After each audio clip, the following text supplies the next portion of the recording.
With Season 19 well underway, and with Grandmaster Nightfalls now available, you might be ready for a change from the usual build you've been rocking, or realizing that whatever you've been using just isn't cutting it lately, especially this week, and especially with all the announcements and the hype coming with Destiny Nightfall. But if you stick around to the end, you'll get at least 6 builds that you can work with, and feel free to add more in the comments below.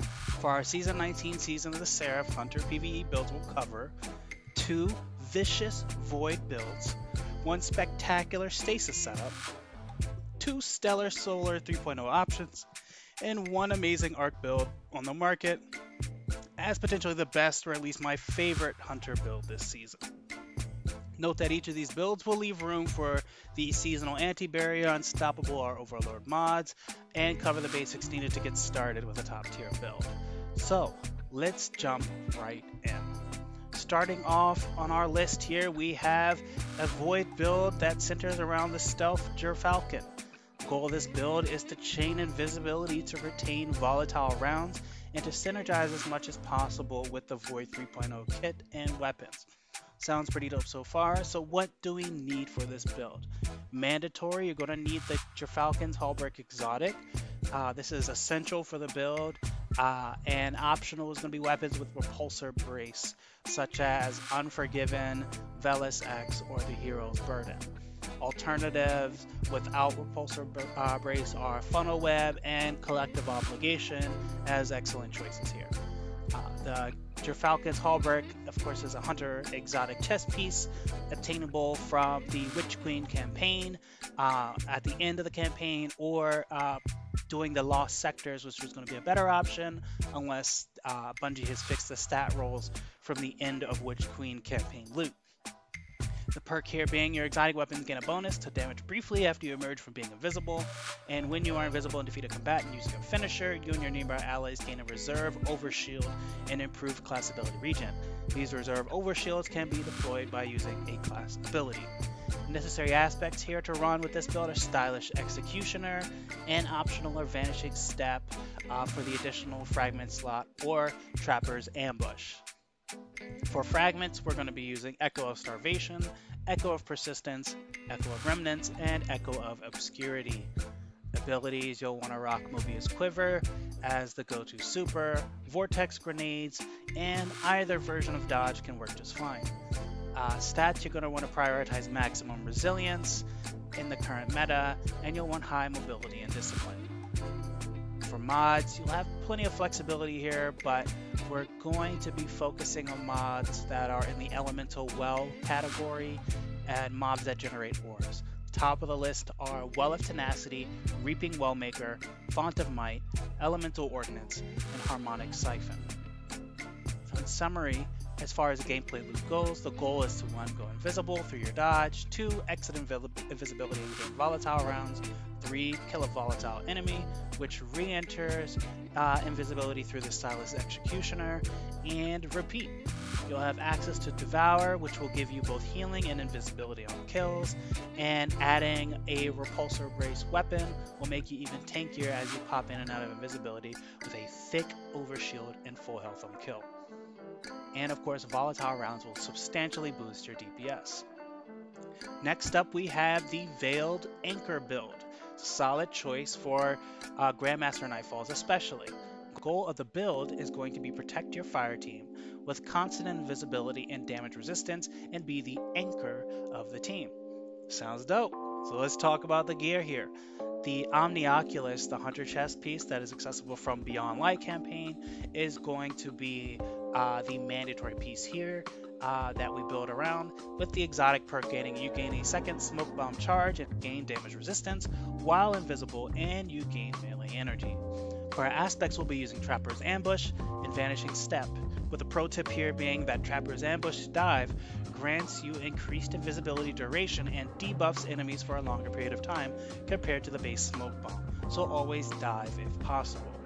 For fragments, we'll be using Echo of Persistence, Echo of Obscurity, and Echo of Remnants. For abilities, we're looking at Gambler's Dodge, Vortex Grenade, Trapper's Ambush, Snare Bomb, and Mobius Quiver. For stats, you want maximum mobility as the strongest recommended stat to prioritize in this build, and you want this so that you can maintain an accurate mobility or invisibility rotations. High resilience and discipline are also recommended. For mods, we're looking at Well of Utility, Reaping Well Maker, Elemental Ordnance, Bountiful Wells, and Utility Kickstart. Gameplay loop, we're essentially with the Omnioculus build, we're pretty flexible in gameplay rotation. However, the most important loop to learn is the dive, dodge, and repeat combo. To be able to repeat this loop, you have to alternate between the Trapper's Ambush Smoke Bomb and your Vanishing Step Dodge with little time to spare in between. Another gameplay loop that is key to the support nature of the Omnioculus is the Revive, Dive combo. This allows you to pick up allies from anywhere on the field, no matter the danger. You should activate your Shadow Dive when you are around 80% through your teammates' Revive.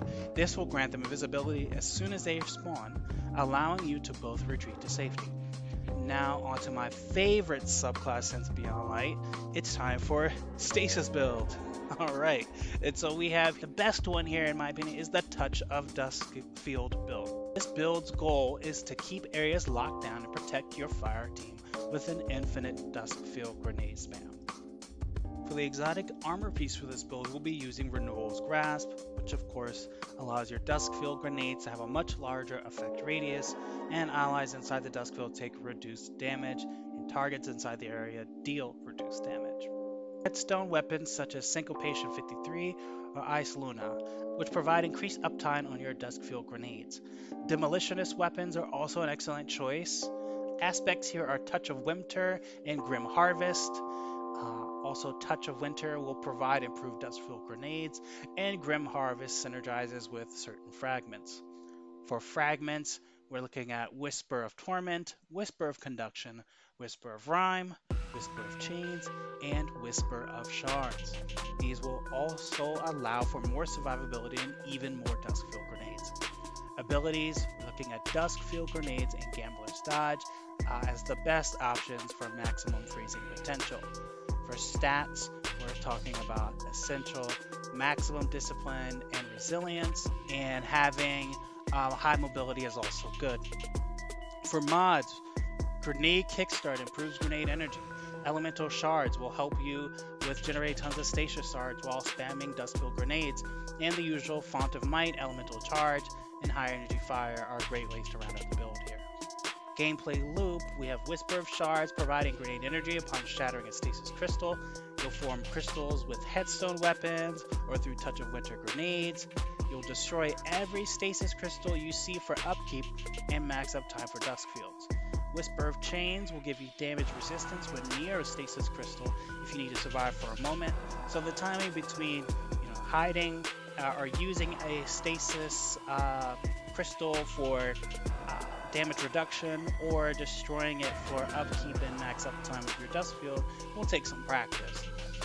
But goal for this build is to CC large groups of enemies and reduce their incoming damage output to the fire team with your Duskfield. Next up is one of my favorite builds, and I know, I keep saying it's one of my favorite builds, and they're on the list because they're my favorites and because they're good. Starting out with Radiant Assassin. The goal of this build is to have stout survivability through invisibility provided by Assassin's Cowl and an ongoing source of healing by having access to infinite throwing knives. Mandatory gear here for our armor, we have Assassin's Cowl, which of course you'll need the Shadow Keep DLC to access. For weapon, you want one with a stellar ad clear primary such as the Osteostrigo, the Huckleberry, and a high damage solar heavy weapon like Cataclysmic, Galahorn, and Lament. For aspects necessary, it's going to knock him down, and recommended is on your mark for the ability to equip 5 fragments. As far as mandatory fragments, we have Ember of Torches, and flexible recommended are Ember of Solace, Ember of Empyrean, Ember of Singeing, and Ember of Searing. Abilities, we have Gambler's Dodge, Blade Barrage, Healing Grenade, and Knife Trick. Stats, essential, we say high mobility and resilience for max uptime on Gambler's Dodge and for survivability purposes. For mods, these are all recommended, and you can add variety to these. We have Melee Wallmaker, Font of Might, Elemental Charge, and High Energy Fire. Gameplay loop here is chaining Knife Trick kills together to ensure maximum uptime on your invisibility from Assassin's Cowl, and to have as much healing as possible. And if you miss, Gambler's Dodge is there to pick up the slack and provide another melee.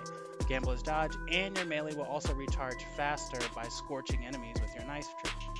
You also have options like Healing Grenade, a solid gap filler if you find yourself out of dodges in melee and need that heal. To maximize DPS, you'll get a throwing knife kill and grab the solar elemental wells that drop, and then deal as much damage as possible with your solar heavy weapon of choice.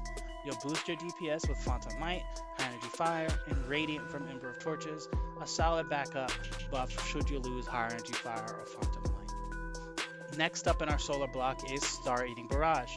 The goal of this build is stacking Feast of Light to queue highest burst damage super in the game, which is of course Blade Barrage. Mandatory gear is the Star Eater Scales, which the exotic perk is do you gain additional super energy from orbs of power you pick up. While your super energy is full, picking up an orb of power overcharges your super, causing you to gain a burst of healing when cast and a bonus to your super damage. At maximum overcharge, you also gain an overshield. A solar heavy weapon is best here for optimal damage.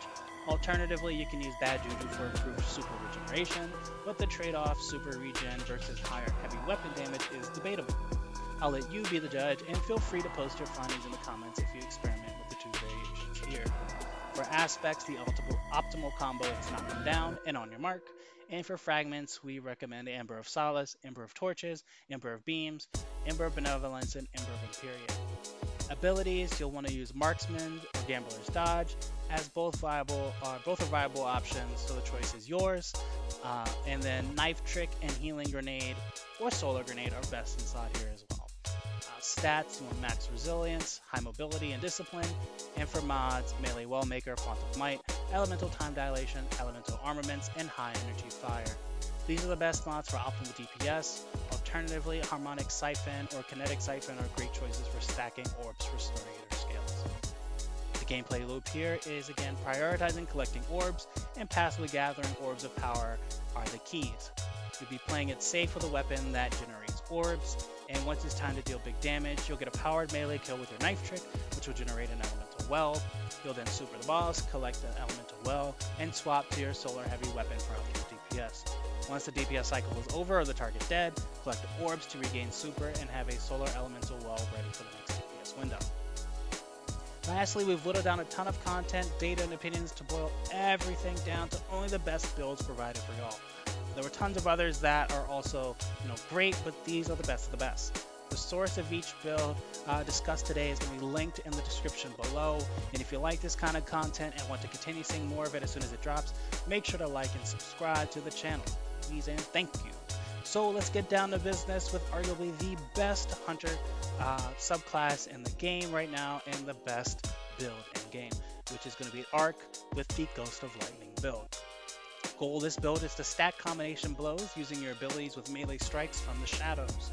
You're going to be coming from the shadows using the Assassin's Cowl exotic, which again is going to help you get invisibility and restore health and shields after kills.